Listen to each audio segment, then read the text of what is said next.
Have you ever asked yourself, why do I keep ending up in relationships that hurt more than they heal? It wasn't chaotic at first.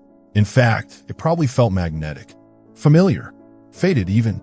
But over time, the same cycle unfolded. Emotional distance, guilt games, explosive silence. The kind of silence that echoes through your bones long after they've left the room. This isn't just about them. It's about something hidden within you. Something Carl Jung called the shadow. The part of us we refuse to see, the parts we've buried so deep we forget they're there. And in love, it shows up first as attraction and ends in devastation. This video isn't just about identifying toxic people. If you wanted that, you could scroll through 1,000 lists and feel temporarily validated before finding yourself in the same pattern again. This is about why we stay in toxic dynamics, even when we know better.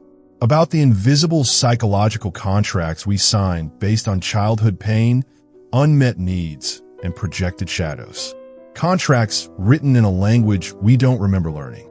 We'll explore how your shadow, and theirs, silently chooses the relationship before your conscious mind even knows it started.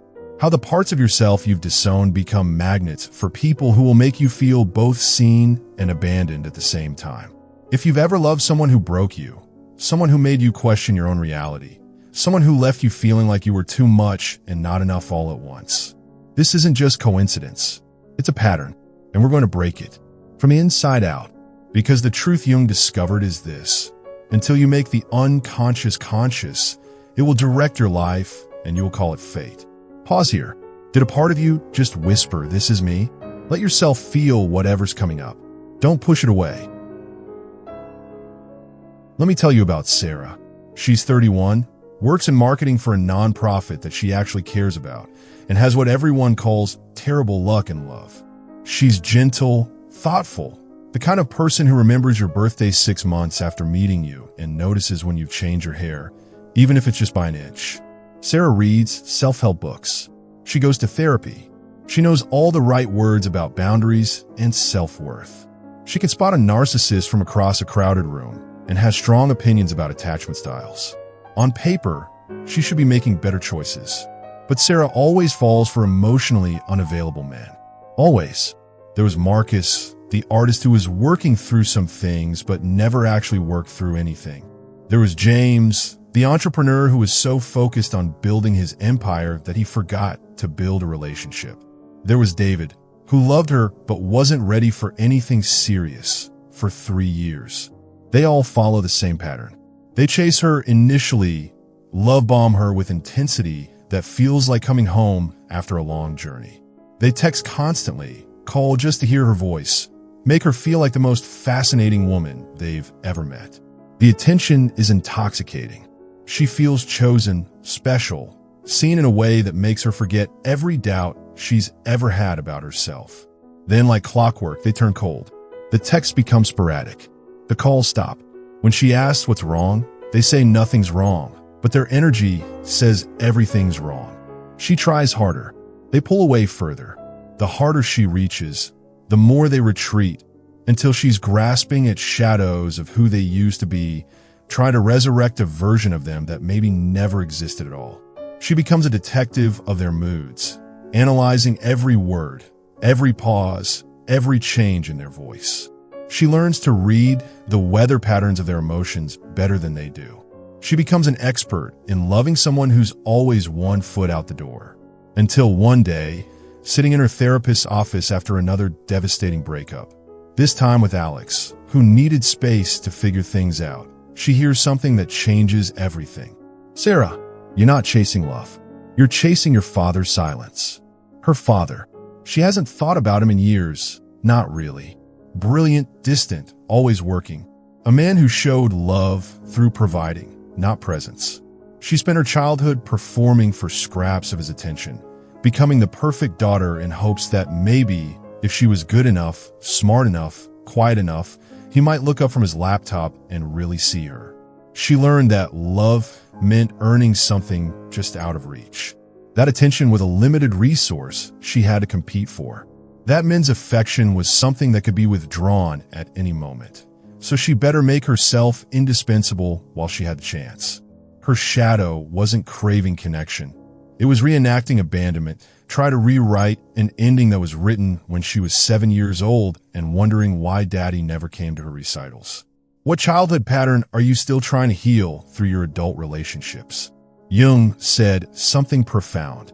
The meeting of two personalities is like the contact of two chemical substances. If there's any reaction, both are transformed. But what he didn't mention is that the reaction isn't always healthy. Sometimes it's explosive.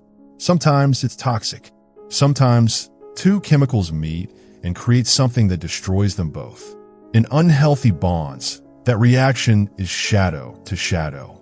The parts of yourself you've rejected, the aspects you've pushed into darkness, are magnetized to someone who embodies them. What you repress, the other person acts out. What they avoid, you carry. What they can't feel, you feel for them. What you can't express, they express for you.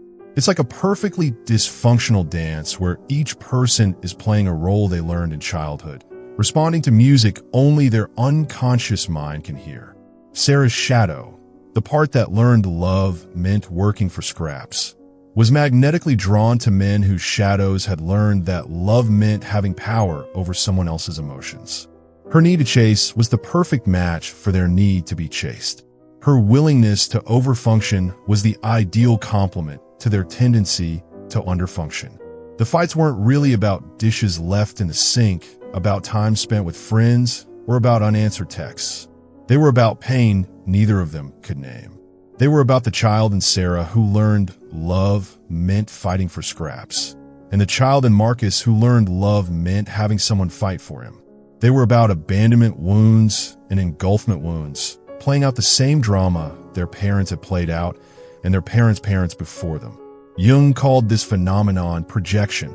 We project onto others the aspects of ourselves we can't face. Sarah projected her aliveness onto unavailable men, making them responsible for making her feel alive. They projected their emotional depth onto her, making her responsible for feeling their feelings.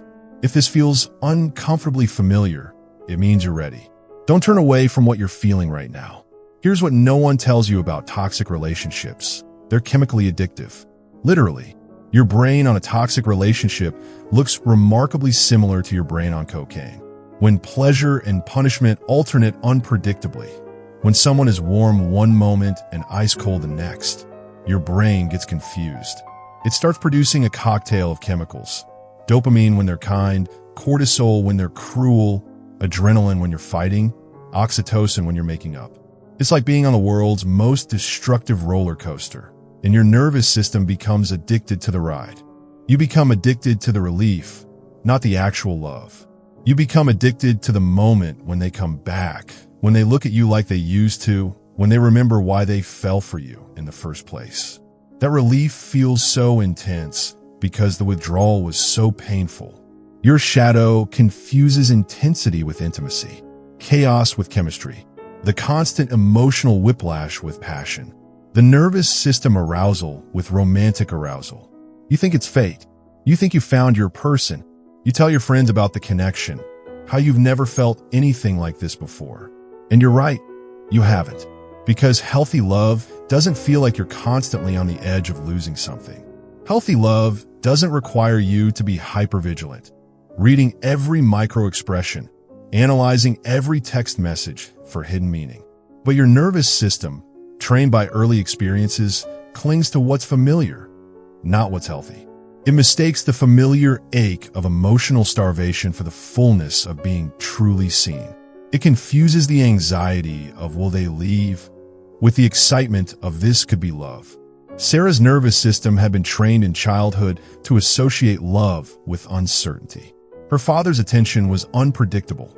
Sometimes he'd be present and engaged. Other times he'd be cold and distant. She never knew which version of him she'd get. So she learned to stay alert, to read the signs, to modify her behavior to increase her chances of getting the good version. This primed her adult nervous system to feel most at home in relationships that recreated that same unpredictability. Stable, consistent love felt boring to her shadow.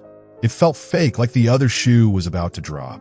Her nervous system had learned that real love required her to work for it, to earn it, to prove she was worthy of it moment by moment. Let me tell you about David.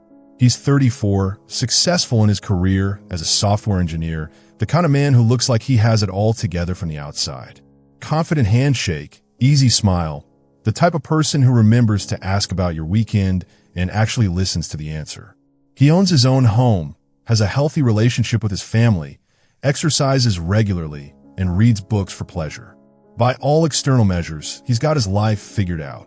But David has a pattern too.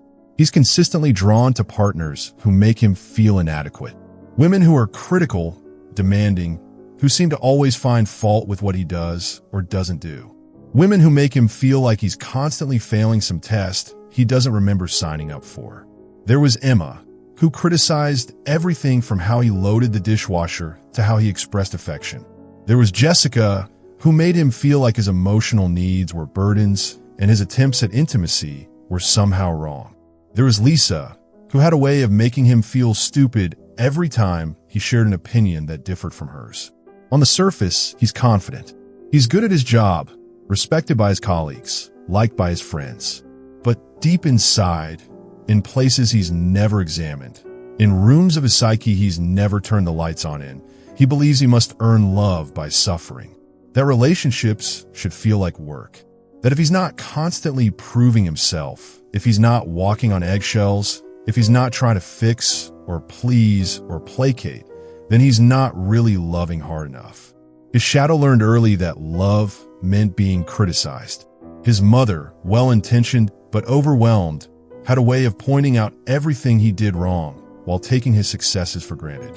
Why can't you be more like your brother? You're so sensitive. Stop being so dramatic. Love in his house came wrapped in improvement projects. So his adult relationships became improvement projects too. He was always trying to become the version of himself that would finally be worthy of unconditional love, not realizing that the very pursuit was keeping him from experiencing it. Then one evening, during one particularly brutal argument with his girlfriend Rachel, she's screaming at him about something he can't even remember now, something about how he never does anything right, how he's too sensitive, how he makes everything about himself. He suddenly hears this quote from Carl Jung echoing in his mind. Until you make the unconscious conscious, it will direct your life, and you will call it fate. He'd read it in a book months earlier, underlined it, forgotten about it. But now, in this moment of clarity that feels like lightning splitting open the night sky, it hits him with the force of recognition.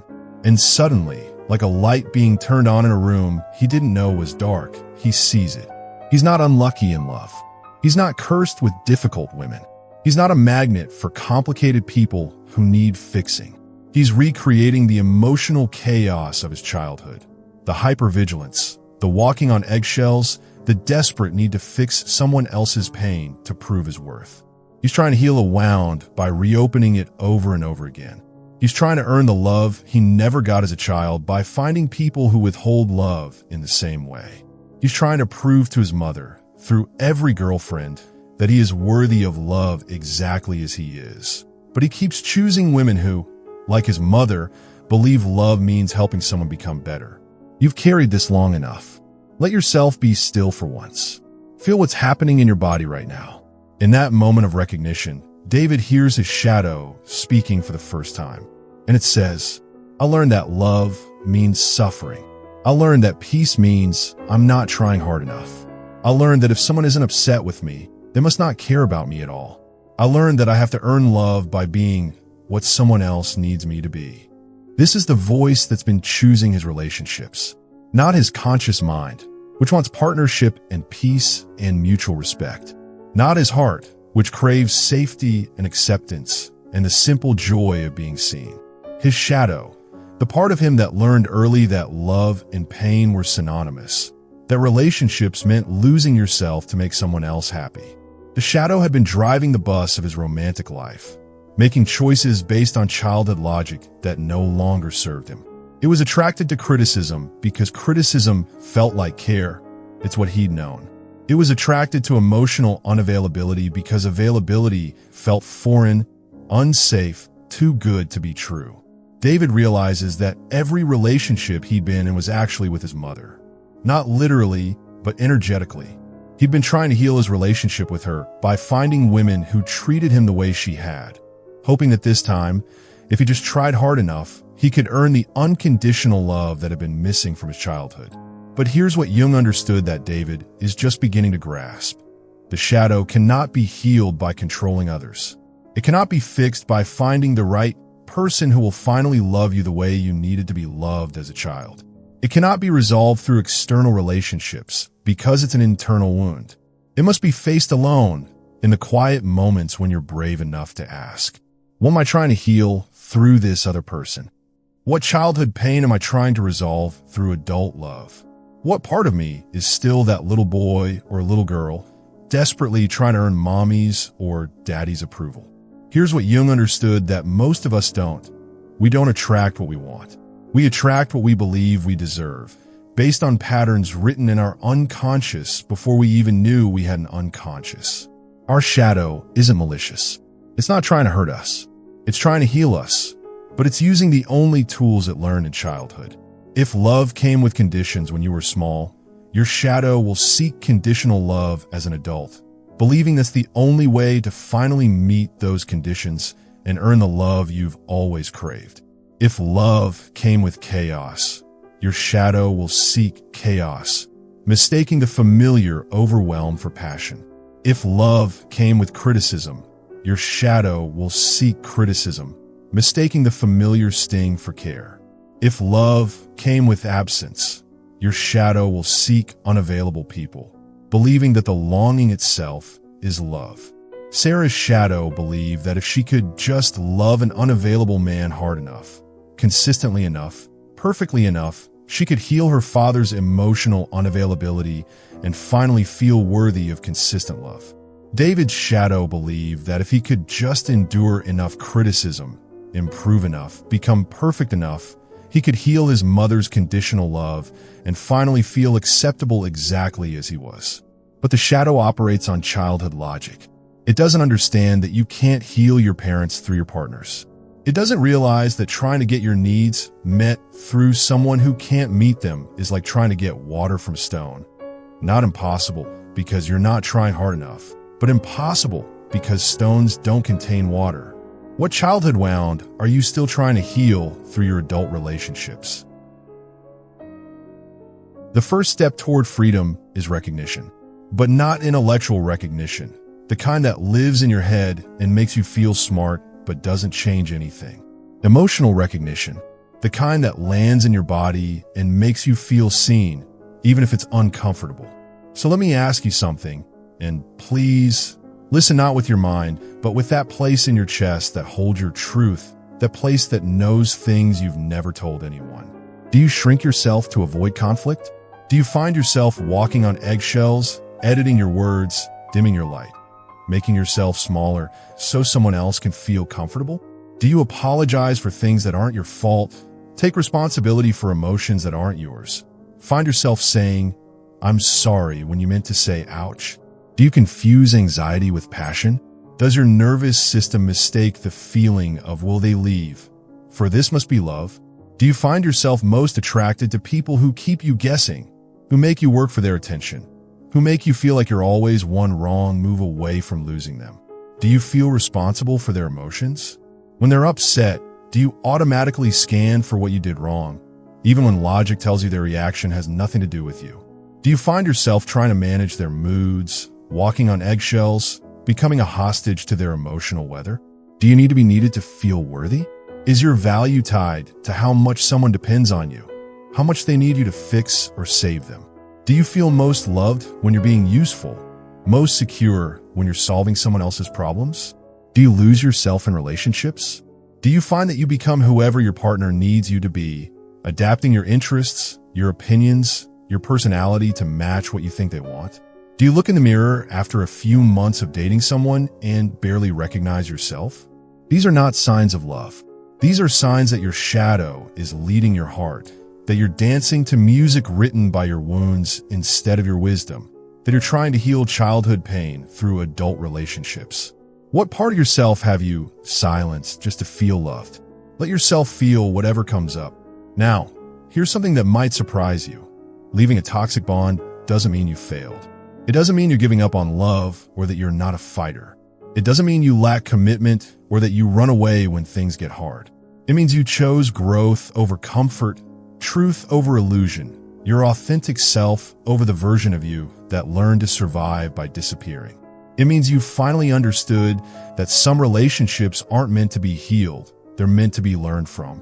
When you finally see your shadow, really see it, not just intellectually, but in your bones, in your nervous system, in the way your body responds to certain types of people and situations, something fundamental shifts.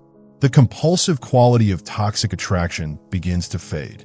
You stop blaming them for triggering you because you understand that the trigger lives inside you, not in their behavior. You stop trying to rescue them from their own unconscious patterns because you realize you can't save someone from drowning when you're underwater yourself. You stop believing that if you just love them hard enough, consistently enough, perfectly enough, they'll finally love you back the way you needed to be loved when you were small. You start healing. But let me be clear about something. This doesn't happen overnight. The shadow has been running the show for a long time, and it doesn't give up control easily. It's been protecting you in the only way it knew how, based on information it gathered when you were too young to question whether that information was accurate. There will be moments when you want to go back, when the familiar pain feels safer than the unknown territory of actual self-worth. There will be times when you question whether you're being too picky, too demanding, too much. There will be nights when you lie awake missing the chaos because at least chaos felt like something was happening. But each time you choose consciousness over unconsciousness, awareness over denial, truth over comfortable lies, you reclaim a piece of yourself that you thought was lost forever. Each time you refuse to abandon yourself for someone else's comfort, you heal a little bit of that original abandonment wound. Jung called this process individuation, the journey of becoming who you truly are, not who you learn to be to survive. It's the slow, sometimes painful work of gathering up all the parts of yourself you scattered in order to be loved. The part of you that has needs and isn't ashamed of them. The part that gets angry when boundaries are crossed. The part that says no without explanation or apology. The part that takes up space and doesn't shrink to make others comfortable. The part that knows its worth isn't dependent on someone else's approval or understanding. The part that can feel lonely without panicking. That can be alone without feeling abandoned. That can love without losing itself in the process. This work isn't about becoming perfect. It's not about never being triggered again or never attracting the wrong person. It's about becoming whole. It's about learning to love the parts of yourself that you've been taught are too much, too little, too different, too real. It's about understanding that your sensitivity isn't a weakness to be fixed, but a gift to be honored. That your depth isn't too much for the right person. That your need for authentic connection isn't needy, it's human. Sarah learned to love the part of herself that longed for consistent attention instead of criticizing herself for being needy. She learned that wanting to be chosen wasn't pathetic. Wanting to be chosen by someone who couldn't choose was the pathology. David learned to love the part of himself that needed gentleness instead of judging himself for being too sensitive. He learned that his emotional needs weren't burdens. Trying to get them met from people who experienced them as burdens was where the pain lived. If you're ready to meet the parts of yourself you left behind, don't let this moment pass. Your shadow is waiting to become your ally. Here's what I want you to understand, really understand, not just with your mind, but with every cell in your body. You can't fix a relationship that was built by two shadows trying to complete each other. Two halves don't make a whole when both halves are wounded. They make a beautiful, devastating mess that feels like destiny, but functions like destruction. You can't love someone into healing their wounds. You can't sacrifice yourself enough to make them feel worthy. You can't be perfect enough to earn love from someone who doesn't know how to give it. You can't be small enough to make someone else feel big, quiet enough to make someone else feel heard, or invisible enough to make someone else feel seen. But you can build wholeness within yourself. You can learn to love from overflow instead of emptiness. You can discover what it feels like to choose someone because they add to your life, not because they fill a void you've been carrying since childhood. You can learn the difference between chemistry and compatibility, between intensity and intimacy, between being needed and being loved. When you do this work, when you really do it, not just think about doing it, but actually feel your feelings, face your patterns, heal your wounds, something miraculous happens. The next time you meet someone, you won't feel that desperate, addictive pull. You won't feel like you need to earn their love or prove your worth. You won't find yourself analyzing their every word or walking on eggshells or losing yourself in the process of loving them. You'll feel calm, centered, curious about who they are rather than desperate for them to complete who you are. You'll be able to see them clearly instead of seeing the projection of your unhealed wounds. You'll be able to choose them consciously instead of being chosen by your unconscious. And that's how you'll know it's not your shadow choosing anymore. It's you. The real you. The you that was always worthy of gentle, consistent, authentic love. You were never too broken to love. You were never too much or not enough. You were never too sensitive, too needy, too difficult, too complicated. You just needed to meet the parts of yourself that you left behind. The child who learned that love meant pain. The teenager who decided they were safer invisible. The young adult who traded their authentic self for acceptance. They're all still here, waiting for you to come home to yourself. Waiting for you to love them the way you wish someone else would. Waiting for you to give them the acceptance, the understanding, the gentle consistency that you've been seeking in all the wrong places. The shadow work isn't about eliminating the darkness within you. It's not about becoming a person who never gets triggered, never feels insecure, never makes mistakes in love. It's about befriending that darkness, understanding it, learning from it, integrating it instead of rejecting it. It's about recognizing that the very wounds that drew you into toxic patterns also contain the seeds of your greatest healing. That your sensitivity is also your superpower. That your capacity for deep feeling is also your capacity for deep loving. That your ability to see people's potential is also your ability to see their truth. You just need to learn to see your own truth first. Jung said, "One does not become enlightened by imagining figures of light, but by making the darkness conscious." Your darkness, your shadow, your wounds, your unhealed places, they're not obstacles to love. They're the compost from which authentic love grows. When you stop trying to be perfect and start trying to be whole, when you stop trying to earn love and start learning to give it to yourself first, when you stop abandoning yourself for others and start coming home to yourself, everything changes. The people you attract change. The energy you bring to relationships changes. The way you love changes. Instead of loving from woundedness, you love from wholeness. Instead of loving from need, you love from choice. Instead of loving from fear, you love from freedom. This is not the end of your love story. This is the beginning of the chapter where you become the author instead of a character reacting to someone else's plot. This is where you stop looking for someone to complete you and start looking for someone to complement the wholeness you've created within yourself. The relationship you have with yourself sets the tone for every other relationship in your life. When you learn to love yourself with consciousness instead of conditions, when you learn to give yourself the acceptance you've been seeking from others, when you learn to meet your own emotional needs instead of making others responsible for them, you become magnetic to love that feels like coming home. Not the desperate coming home of finding someone to fill your emptiness, but the peaceful coming home of recognizing someone who matches the love you've learned to give yourself. You're ready. You've always been ready. You just needed to remember that the love you've been seeking outside of yourself was always waiting inside of you. The shadow you've been running from? It's been waiting to help you heal all along. If this resonated with you, like this video and let me know in the comments. What part of your shadow are you ready to befriend? Your honesty helps others feel less alone in this work. The journey home to yourself starts now. Your shadow is waiting to become your ally. Your wounds are waiting to become your wisdom. Your pain is waiting to become your power. Welcome home.